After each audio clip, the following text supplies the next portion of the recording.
मुंबईच्या रस्त्यावर traffic jam आणि एक संतापलेली महिला आणि समोर राज्याचे मंत्री ही फक्त वादाची घटना नाही तर प्रश्न आहे नागरिकांचा हक्क की शिस्तीची मर्यादा। नमस्कार, मी मनीषा, तुम्ही पाहत आहात एम न्यूज।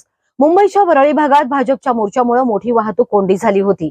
याच वेळी एका महिलेनं थेट मंत्री गिरीश महाजन यांना जाब विचारला। रस्ता अडवून लोकांना त्रास का देता, असा थेट सवाल। हा व्हिडिओ सोशल मीडियावर व्हायरल झाला आणि लगेचच दोन मतप्रवाह समोर आले। एका बाजूला अनेक जण त्या महिलेचं समर्थन करतायत, सामान्य नागरिक त्रस्त होतोय, मग प्रश्न विचारणं चुकीचं कसं? लोकप्रतिनिधींना जाब विचारणं हा आपला हक्क आहे। वाहतूक कोंडी, उशीर, दैनंदिन त्रास या सगळ्याचा राग त्या महिलेच्या बोलण्यात दिसून आला, असं काहींचं म्हणणं आहे।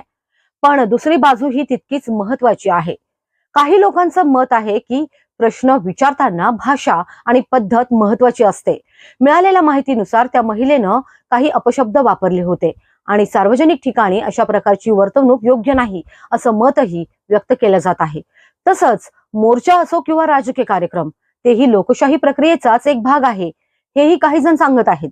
या सगळ्यात लक्ष वेधून घेतं ते म्हणजे मंत्री गिरीश महाजन यांचं वर्तन।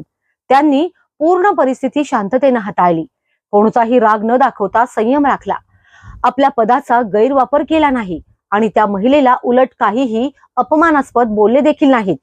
राजकारणात अशा प्रसंगी संयम ठेवणं ही एक मोठी गोष्ट मानली जाते।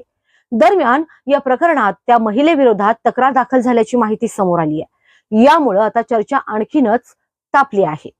खरं तर एका छोट्या घटनेतून मोठा प्रश्न उभा राहतो। नागरिकांनी प्रश्न विचारावेत, पण कशा पद्धतीनं?